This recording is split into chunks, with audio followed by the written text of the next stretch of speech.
Tere hommikust! Elisal muidugi on juba päris õhtu, aga tänane järgmine küsimus on sääne, et kuidas suunata või aidata oma meest, elukaaslast tervislikuma toidu poole vaatama?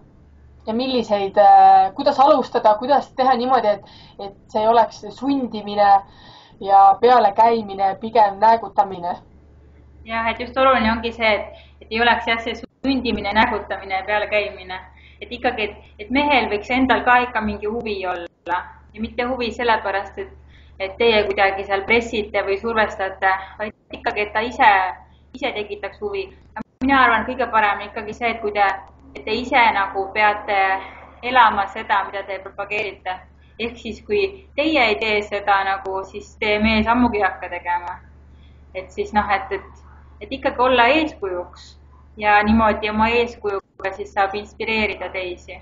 Et aga kui hakata niimoodi surkima, et näed, et mina siin täna smuutit, et miks sina pead seda mingit muna praadima omal on ja et siuksed etteheited või siuke negatiivsusega, ma arvan, et ei jõua kaugele. Et inimesed on erinevad, mõnda motiveerib see negatiivsus ja tekib siuke trots, et küll ma talle näitan, on ju, aga vastupidi, mõnel just tekib siuke trots vastupidi, enamusel tekib ikkagi trots. Jah, mina arvan ka, et selle negatiivsusega näiteks minule ei meeldiks küll keegi hakkaks mulle ütlema. Isegi kui ma võin mõelda, et tal on õigus, siis ma nimelt tahan teha vastupidi. Et ikkagi inimesele peab jääma siuke enda otsus, et mitte, et keegi sunnib teda, eriti kui tegu on suure inimesega.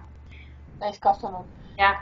Aga kuidas ikkagi nii-öelda leebelt suunata? Jaa, selles mõttes, et okei, et näiteks minu mees on ju, tema ei ole ka täiesti vegan, aga tal juba endal oli see nagu tahe olemas, sest ta käis Indias ja siis enne kui me üldse kohtusime, siis seal kuidagi see liha söömine, vaata seal ei ole seda ja siis seal ta juba sai aru sellest ja tahtis ka hakata vähem liha sööma ja nüüd ta ikka väga-väga harva, kui sööb mingit kala kuskil, keegi külas äkki pakub või midagi. Ja et temal on endal see soov, aga kõige rohkem, ma arvan, aitab see, kui teie kui naised ja perenaised, et teete oma mehele maitsvaid toite ja näitate, et ei pea sööma nüüd mingit kapsast ja porgandit ja mingeid igavaid asju. Näiteks minu mehele meeldib pitsa ja siis mina ostan mingi taimse juustu näiteks või teen ise mingi siukse kastme pitsale ja ma saan väga hästi teha taimset pitsat ja teen ise selle põhja sinna, võid teha kes tahab teha täisterajahust või mis jahust ja paneti igast juurvilju sinna peale, tomatikastmed, siis oma tehtud mingi siuke juustune kaste, näiteks India pähklitega või tõesti saate mingi veganjuustu kuskilt ja siis ma teengi selle pitsa ja siis tema näebki, et ei jää midagi puudu. Või näiteks ma teen vegan kotette läätsedega või teen makuskartuliga selliseid. Kikerhernes. Ja siis saab teha ju igast neid, mõni mees võib-olla tõesti tahab liha, et näiteks Sander ka siin nüüd on paar päeva proovinud, ostis neid mingit soja siuke liha või mingi, meenutab vist kana moodi, ma ei tea, ma ise nagu ei ole neid proovinud, aga tema ostis ja siis talle täitsa need nagu maitsevad ja siis ta vahepeal praeb omale neid. Ja siis tegelikult igast asju saab asendada taimsega ja just see, et aga ütleme, kui mehel ei ole soovi, taimetoitlaseks saada, vaid ta lihtsalt tahab natukene võib-olla tervislikumalt toituma hakata, et millised soovitused sa näiteks siis jagaksid? Ma arvan, et ongi see lihtsalt valmistada hästi maitsvaid toite, et tegelikult naine ikkagi saab päris palju suunata, et naine ikkagi on selline nagu pere tervise hoidja, et naine siis tavaliselt teeb neid toite ja asju, saate teha oma mehele mingi lõuna kaasa või mina teen ka õhtul toidu valmis ja teen ekstra rohkem ja siis Sander võtab järgmine päev lõunaks kaasa. Ja ma arvan, et talle hullult meeldib, et ma teen igast asju ja saab teha kõike nagu natuke tervislikumalt. Aga just, et toidu... Aga millised on need esimesed soovitused? Mis mõttes? Näiteks, kas soovitad asendada hommikupudru näiteks, ei pane piima ja võit silma, vaid mandlipiimaga või riisipiimaga või kaerapiimaga? Jaa, et neid asendusi on nagu nii palju, mis saab teha. Et ma ei teagi, meie see toidulaud on juba nii vist ära asendatud asendatud, et ma isegi ei tea, mis see tavaline on nagu. Et see valge suhkru asemel saab osta neid kookossuhkrut, näiteks indiaani suhkrut, palmisuhkrut. Valge soola asemel saab osta seda mingit, mis on Himaalaja soola, on ju. Valge jahu asemel saab osta igasugused erinevad täistrajahud, isegi gluteenivaba jahud. Ja siis ikkagi rohkem seda värsket ja just see terviktoit asendada siis töödeldud toiduga ja teha ise mingeid küpsiseid, ise õppida tegema šokolaadi, ise teha mahlu.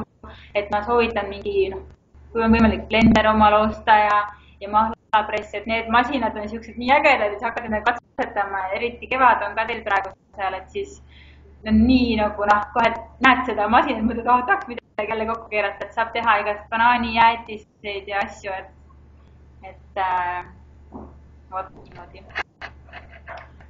Et ma ei teagi, mis seal veel saab teha.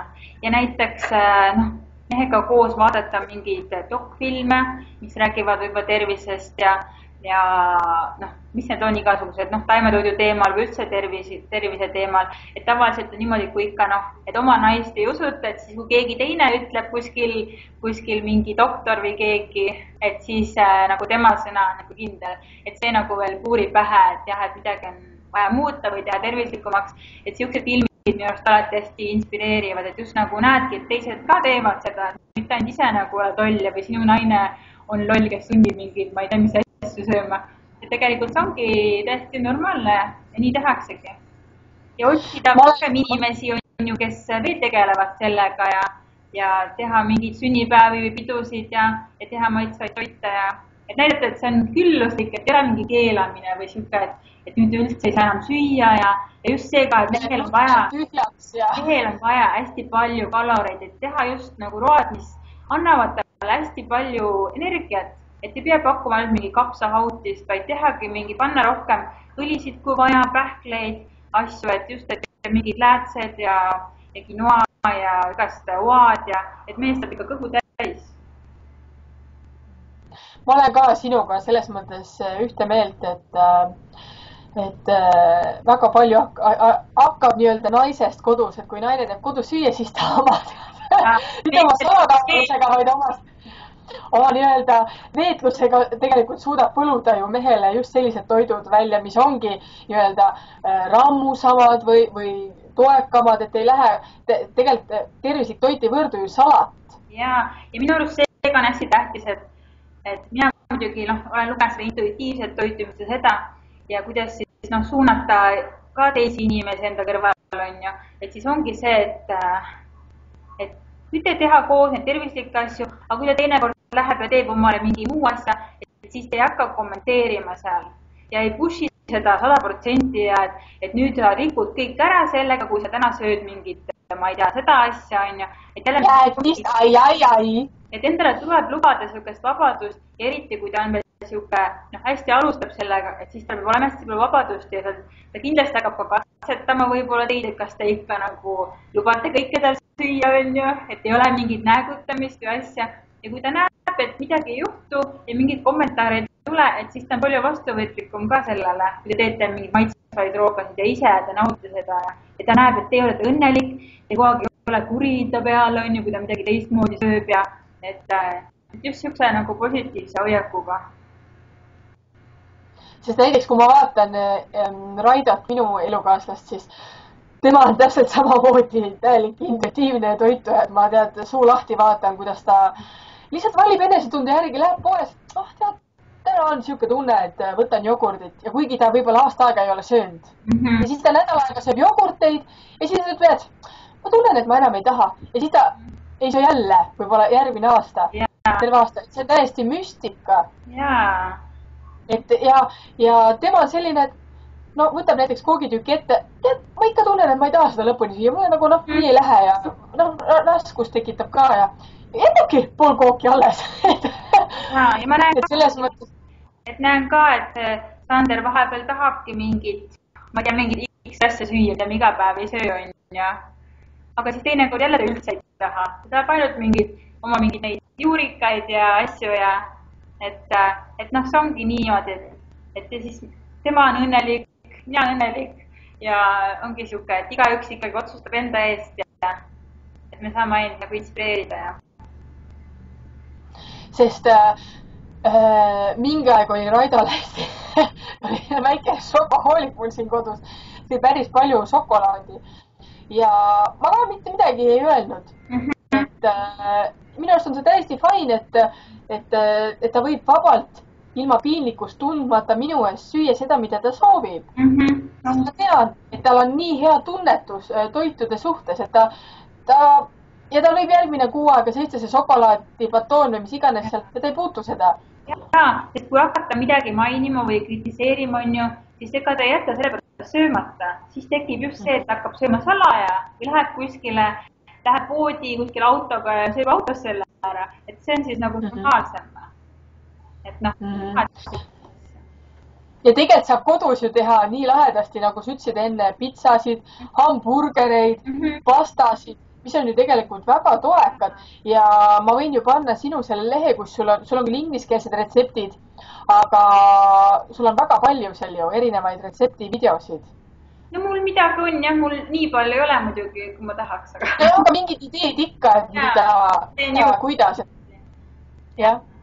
Ja siis ongi, et näiteks mina ka ma vaatan, et ma kodus ikka iga päev teeme kodus süüa hommikul mingid smuutisid või müslisid ja lõunaks panen Sandrile kaasa ja lõunas või mina kodus, õhtul ka kodus ja nädalavahetus ainult lähme kuskil, võib-olla sööme mingi kuskil kas restoranis või kuskil võtame midagi, mingit siukest räppi või midagi, siukest kiirtoidu moodi. Aga see ongi niimoodi, et et kui seda vahepeal juhtub, et enamus aeg niikuinii sööme mingid kodus, et siis ei ole üldse vahet nagu. Mingi. Sest Raidaga oli ka nii, et kuna meestest juba jutt on, siis ma räägin tema kogemusest ka, et Raida ka lõpetas kuskil 10 aastat tagasi metslooma ja sealiha söömisest. Ta kuidagi tundis, et ta ei taha, liiga raske ja et kana ja kala ta ikka aeg-ajalt sööb, aga ka mitte igapäevaselt ja mitte iganädalaselt. Et ta on ka hästi nagu valib, mida ta sööb ja kus, ja mõnikord ongi nii, et küsin Raido käest, et mida sa siis lõunaks tahad? No suppi, siis teen talle suppi ja mis sa sinna sisse tahad ja siis ta ütleb mulle, tahan seda ja siis ma selle järgi teengi ja et päris lahe, et ta dikteerib, et mida ma teeksin. No mitte alati, aga. Jaa, et see on väga mõnus ja et mina teengi põhimõtteliselt süüa sellepärast, et Sander tuleb koju ja siis mul on tõesti väga hea meelde süüa. Ise ma teen mingi suvalise asja kokku, aga Sandri jaoks ma ikka katsetan erinevaid retsepte ja viitsin nagu rohkem möllata. Ja ma alati küsin ta käest ka, et millegi sul isu on ja et siis et lihtsalt et kuidagi on nii mõnus teha süüa nagu teisele inimesele. No sa teed nii hästi süüa, et ma arvan, iga mees oleks sillas, kui oleks selline naine kodus. Aga samas harjutamine teeb meistriks, et sina oled ka kuskilt kunagi alustanud, eks ju, et kui sa ei teadnud ju neid retsepte absoluutselt. Ja eks see armastus ikka kõhu kaudu käib ka. Ja ma võin panna selle Pinteresti, selle lingi ka, kus mul on kogutud igast retsepte, mida ma olen valmistan nüüd ka. Et mida ma kogu aeg vaatan sealt ikka retsepte ja kogun oma sinna albumisse. Et võib panna selle lingi, et inimesed huvid, kui saavad vaadata, mis toite ma teen. Jah, et just neid lihtsaid ja kiireid retsepte, et siis nad saavad kõik vaadata ja natukene inspiratsiooni saada, kust mida saab ja hakkavad uurima. Aga väga äge, lõpetame siis siinkohal ja lahe. No, tšau.